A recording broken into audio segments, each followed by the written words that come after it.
High, good morning. তো আমি জানো তো বাড়িতে আছি, আর এখন অনেকটা শরীরটা ভালো আছে। তো দেখো, ঘুম থেকে উঠে গেছি চিনি আর আমি একসাথেই। এখন বাজে প্রায় 9টা। তো ঘুম থেকে উঠে প্রথমে ফার্স্ট ব্রাশ করে নিচ্ছি। আর শ্বশুরবাড়িতে থাকলে পরে আমি স্নান করতাম আগে প্রথমে। তো যাই হোক, মুখ টুক ধোয়ার পর দেখো আমি এখানে মুছে নিচ্ছি মুখটাকে ভালো করে। আর চিনিকে বসিয়ে রেখেছি।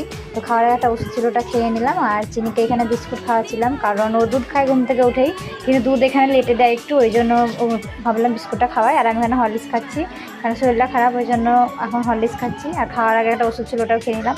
তো এখানে আমি সুপার ভাসমল তেল দিচ্ছিলাম মাথায়, কারণ চুলটা অনেক কেমন কটো ভাব হয়ে গেছিলো, ওই জন্য কালো করলাম।